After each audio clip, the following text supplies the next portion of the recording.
전세건에 대한 전세건 부채권 가압류를 한 사례를 소개를 드렸고요. 그 채권자가 집행권을 확보해서 본압류를 하려고 한다는 거죠. 물론 전세 기간은 만료된 걸 전제로 질문을 하셨고요. 거기에 대한 구체적인 본 집행 방법을 여쭤보신 걸로 이해가 되는데, 그렇습니다. 우선 제가 정확하게 지금 그 부분에 대해서 직접 다루었거나 기본적인 책자를 통해서 확인해 보지는 못했고요. 기본적인 골격을 생각을 해보면 전세 기간이 만료되었기 때문에 어쨌든 금전적인 채권의 성격을 부여할 수밖에 없고, 가압류에 의해서 본압류하는 일반적인 금전 채권의 압류 및 추심 명령, 내지는 압류 및 전부 명령을 하는 것과 크게 다르지는 않을 걸로 생각이 됩니다. 대신에 그렇게 해서 추심 명령을 하면 그 추심 명령을 송달받은 제3채무자, 통상 소유자 되겠죠. 로서는 추심에 응해버릴 것이냐, 추심은 돈만 주고 나면 전세 등기가 살아있지 않습니까?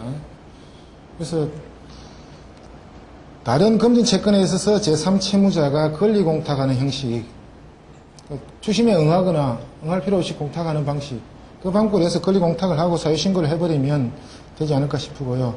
전세권 부채권 압류라고 해서 이미 종속기간이 만료된 이후라면 특별한 더 큰 차이점은 발견을 하기 어려울 것 같은데, 대신에 전세권 등기가 존재하고 있다는 것 때문에 그 전세권 등기까지 다 해결을 하기 위해서는 어떻게 할까? 그런 약간의 의문은 남습니다만, 기본적인 채권 압류 및 추심 명령 절차, 그 신청 형식은 그대로 가야 될 것 같고, 채권자 입장에서는 저는 고민되는 것이, 그러면 제3채무자가 어떻게 할 것인가? 만약에 제3채무자가 이런저런 전세권 등기가 남아있고 라는 사유로 지급을 하지 않으면 채권자로서는 똑같은 추심금 소송으로 가야 될 것 같고요. 그 정도로 말씀을 드리고, 조금 더 구체적이거나 좀 특이한 제가 놀아갔던 부분들이 있으면 다음에 이제 코로 사이트에 그 부분에 관한 질문의 요지와 제가 검토한 결과를 게시판에 게시하는 것으로서 그렇게 양해를 해주시면 감사하겠습니다. 이번 시간은 제가 맡은 시간 중에 이제 한 45분 남은 시간 동안에 제3부 실무 노트 몇 가지라는 부분을 다뤄보겠습니다. 실무 노트라는 이름을 붙이게 된 배경은 다 마찬가지겠지만 실무를 하다 보니까 좀 정리를 하고 싶은 사례들 이런 게 나오는데, 이걸 가지고 제대로 체계적인 그 사례에 관한 논문 형식이나 판례 형식으로 하기에는 부담이 너무 많이 가고, 각종의 참고 문헌도 인용하고 그 내용의 하자 여부까지 판단해야 되기 때문에 어려움이 있어서, 그보다 약간 형식을 완화한 정리 자료 형태로, 저는 이렇게 생각한다 라는 형태로 조금 비판을 비껴갈 수 있는 그런 형식으로 실무 노트라고 해봤습니다. 몇 가지 정리를 했던 것인데, 그러한 몇 가지, 한 3가지 사례하고, 그 다음에 권리 질권에 관한 실제 사례 정도를 정리해 보겠습니다. 첫 번째 91페이지에 있는 사례는 제가 수행했던 소송 사례입니다. 아까 처음 시작할 때 저를 소개했을 때 임대차 말씀을 드렸는데, 개인적으로 임대차 부분에 대한 관심을 좀 많이 가지고 있고요. 오랫동안 자료를 보고 몇 가지 그것을 묶어서 출판을 해보기도 하고 하다 보니까 남들보다 애착을 많이 가지고 자료도 좀 많이 보유한다고 생각하니까 소송 사건을 좀 선호를 하는 편입니다. 그래서 의뢰인이 맡긴 사건을 가지고 끝까지 변호사하고, 로펌에 있는 변호사하고 붙어서 장쟁하게 한번 다뤄봤던 사례라서, 그 다음에 기존의 대법원 판례하고는 사안이 좀 틀리고 해서 한번 다뤄볼 만한 가치가 있다 생각됐고요. 이게 쟁점 부분을 보면 임대차 계약을 체결할 때 소유자하고 체결하면 가장 안심이고 가장 정확하겠지만 새로 신축되어 분양되는 집은 처음부터 전세를 주는 경우가 많단 말이죠. 그런 경우인데 세입자가 실제 입주하는 거는 그 집에 보존 등기가 됐거나 그 수분양자 앞으로 이전 등기가 된 이후에 전세가 들어가는 것이 아니라 그 이전에 입주를 하는 경우가 상당히 많습니다. 그런 경우에 세입자가 그러면 나중에 그 분양 계약이 무효가 되면 세입자는 어떻게 보호를 받을 것인가라는 이런 문제가 접하게 되죠.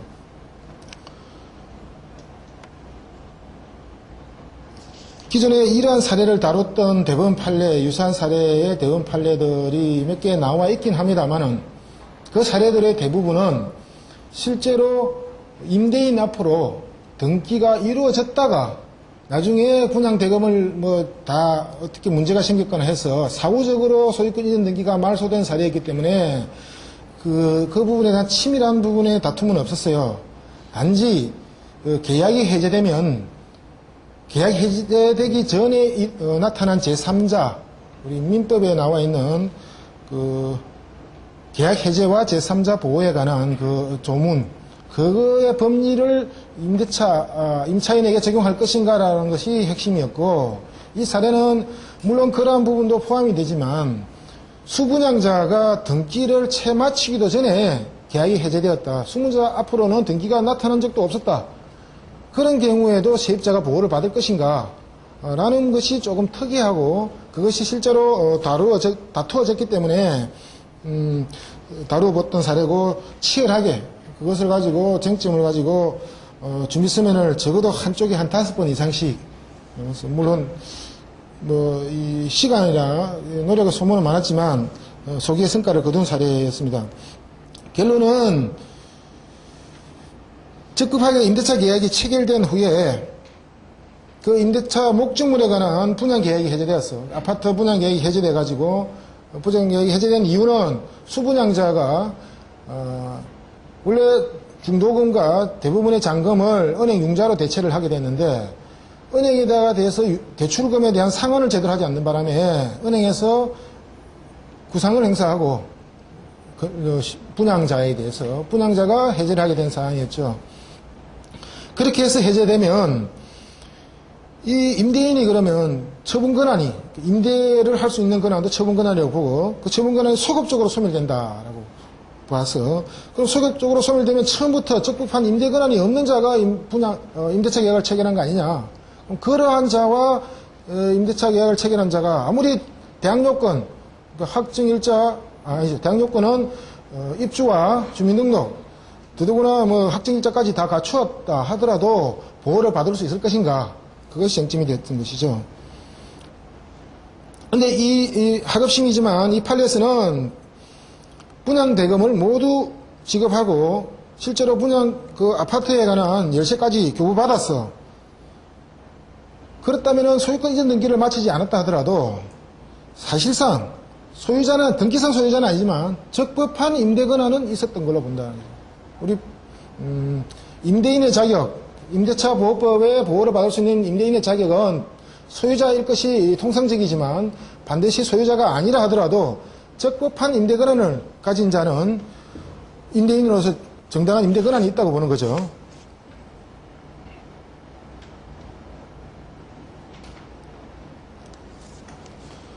그래서 이 사례에서는 그 정도의 분양 대금을 납부하고 목적물의 인도를 받았다.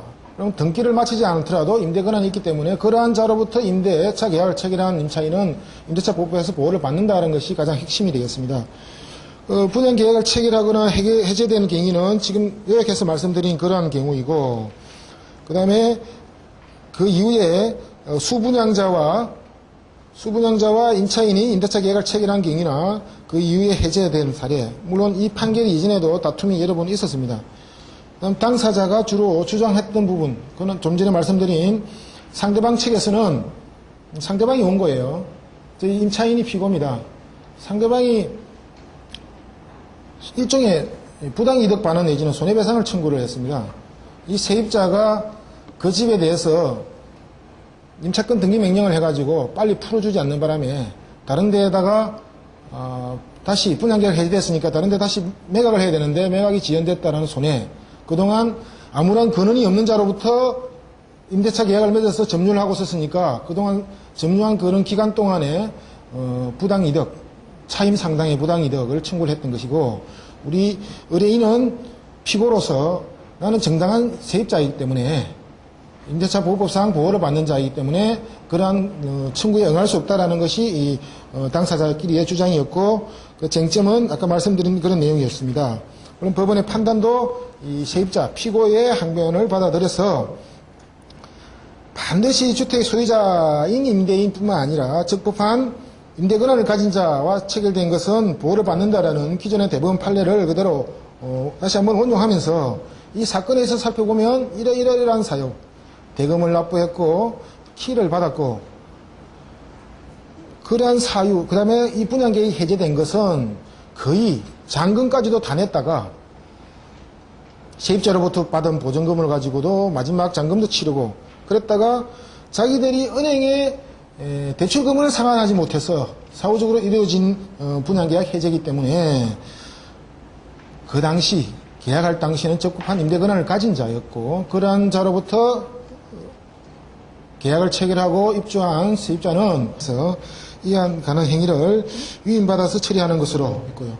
회사에다가 이 123페이지는 서류를 준비하라고 알려줄 때 이러한 양식에다가 몇 통 특히 회사는 뭐 구비서류 정확하게 알려주지 않으면 몇 번 귀찮게 전화 옵니다. 그래서 누구 주민등록 몇 통, 누구 인감 몇 통이라고 특정해줘야 꼬박꼬박 하나씩 챙깁니다. 그래서 이렇게 안내를 해주고 해서 일이 거의 성사 단계까지 갔다가 결국은 마무리를 못 짓고 그래서 정리해 본 것이고요. 마찬가지 질권 설정이지만 그 다음 페이지 124페이지는 일반적인 채권에 대한 권리 질권입니다.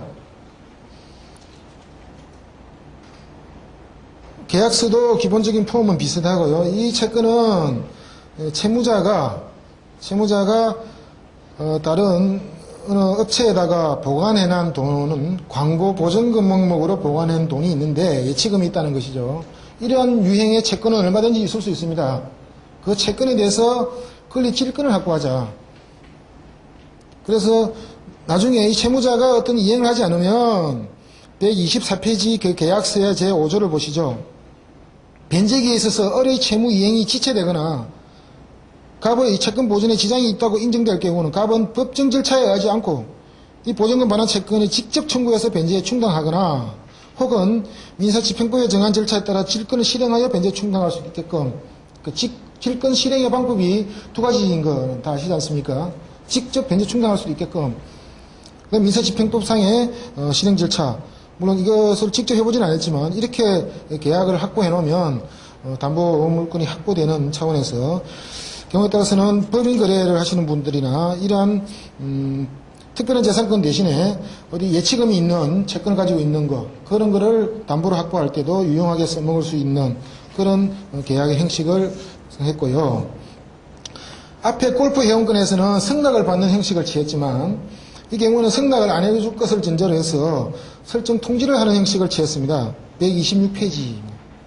결국은 질권 설정하는 것이 그 요건이 승낙을 받거나 확정일자에 있는 통지를 받는 것이죠. 통지를 하는 것이죠. 그래서 이 경우는 질권 설정 통지를 법무사가 위임받아서 통지까지 해서 수수료를 한 푼이라도 좀 더 받고 싶어서 이런 형식을 취해봤습니다. 내용 증명 형식으로 보내게 되죠.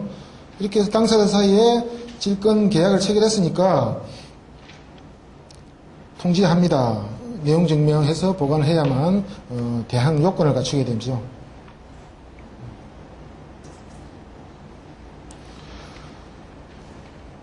이 질권 설정 계약서를 당사자끼리만 계약해 놓으면 혹시나 싶어서 공정도 갖춰놓고 싶으면 공정위임장에 도장까지 다 찍어달라. 그래서 뭐 법무사한테 위임했더니 일을 많이 하고 꼼꼼하게 하는 것 같은 모습을 보여주려고 완벽한 모습을 갖추려고 했고요. 그래서 제가 준비한 교재는 이 정도로 거의 다 마무리가 됐고요. 최근에 뭐 한 2, 3분 남은 시간에 말씀드릴 게 하나 있는데 지금 질권 설정 이런 부분하고 관련됩니다. 채권 양도와 동산양도에 관해서 등기 제도가 지금 창설이 되려고 준비 중에 있습니다. 일본에서는 98년도부터 그 제도가 마련되어서 시행된 지가 이제 거의 9년, 내년이면 10년이 되고요. 거의 한 10년 만에 우리나라에서도 채권 양도와 동산 양도를 등기 형식으로 별도의 등기 제도를 도입하려고 지금 대법원에서는 구체적인 초안을 만들어서 관계기관의 의견 조회를 거쳤고요. 지금 법안 조문을 입안하고 있는 단계고 빠르면 올해 입법 절차에 들어갈 것으로 보이고, 그러나 아시다시피 아쉽게도 우리 대법원은 국회에 법률안을 직접 제안할 수 있는 권한이 없죠. 그래서 법원에서 뭔가 법률안을 만들려고 해도 법무부로 보내야 됩니다. 법무부 보내는데, 그러면 법무부에 보내고 또 입법 예고 절차라든지 거치면 올해는 힘들지 않겠느냐.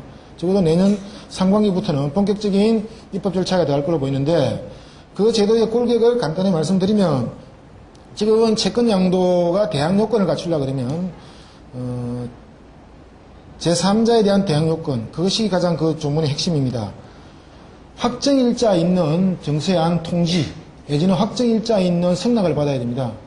그 승낙에 의해서, 통지에 의해서, 확정일자에 의해서 제3자의 대항 요건을 갖춘 시기를 다투는데, 그게 그 법이 만들어진 게 뭐 일본 의용민법을 받았겠지만 수십 년 전이고 옛날 법 체계에서 이루어진 것이라서 현실을 반영하지 못하고 있다. 특히 최근에 와서 IMF 이후에 대량적인 채권, 뭐 은행의 부실 채권이라든지 이런 것들이 집합해서 아주 한 건 두 건이 아니라 몇백 건, 몇천 건이 모아서 양도가 이루어지고 있고, 실제로 그렇게 해서 주식회사들이 주식 행위를 많이 하고 있지 않습니까? 그러한 절차가 대량으로 이루어지면 하나하나 대항 요건을 갖추는 것이 너무나 복잡하고 비용이 많이 들고 시간이 걸리니까 더더구나 이 연락도 잘 안 되고, 그래서 간편하게 했던 것이 이제 금융기관에 한해서 자산 유동화 법률에 의해서 일정한 금융감독원에 등록하는 절차로만 되어 있는데, 그 절차를 이제 보다 활성화해서 법인이 하는 채권 양도, 법인이 양도인으로서 하는 채권 양도에 대해서 제3자 대항 요건을 기존 제도대로 하려면 하고, 더 간편하게 등기를 하게 되면 대항 요건을 갖춘 것으로 해서 보아주는 제도. 그러다가 한술 더 떠서 동산을 양도할 경우, 그 양도가 진정한 양도일 수 있고 담보 목적 양도도 다 포함이 됩니다. 그 양도를 등기를 할 경우에는 실제로 현행민법상 186조에는 동산은 인도하여야만 효력이 생기는데, 그 인도를 직접 하면 담보 목적으로 동산, 기계장치라고 봅시다. 필수적인 기계장치를 양도를 해버리면 기계를 쓸 수가 없잖아요. 점유계정으로 하려고 그러면, 점유계정은 또 점유를 하지 않으면 또 안 된다. 질권 설정을 하면 점유를 하지 않으면 안 되고, 점유계정으로밖에 지금 현실적으로 쓰고 있는데, 그러다 보면 제3자가 볼 때는 공시방법이 없어서 굉장히 다툼이 많다. 그래서 동산을 담보 목적으로 양도를 하든 실제 양도를 하든 그 양도 행위를 등기부에 기재를 하자. 동산 양도와 채권 양도를 한꺼번에 몰아서 등기 제도가 생기면 굉장히 편리해질 것이고요. 여기서 나와 있는 권리 질권, 채권에 대한 권리 질권도 채권 양도의 개념 속에 들어가게 됩니다. 그래서 일본에서는 우리나라하고 틀리게 부동산 등기, 상업 등기 다 하고 있지만 우리나라보다도 법무사보다 일본 사법서사가 더 하고 있는 게 많잖아요. 승인 후견 제도도 하고 있고, 특히 이 등기에 있어서는 동산 양도 등기, 채권 양도 등기, 그 다음에 채권 질권 설정 등기, 이런 것이 존재하고 있는데, 바야흐로 우리나라에도 그것이 입안되고자 하는 단계에 와 있다라고 말씀을 드리고, 그런 것이 등기가 되면 여기에 나와 있는 질권 설정 계약서 이렇게 어렵게 할 필요 없이 등기를 하면 안 되겠느냐. 그렇게 해서 최근에 나와 있는 그 입법안을 소개해드리고, 그 부분에 대한 개요는 중앙에서 나오는 법무사 저널에 2007년도 1월 2호로 합병 후에 그 부분에 동산 양도 등기와 채권 양도 등기 일본의 사례를 소개를 해놨고요. 조만간 국내에서 현재 이루어지고 있는 대법원에서 마련한 초안에 대해서는 조만간 발표할 기회가 있으면 발표를 하고 공개를 하게 되겠습니다.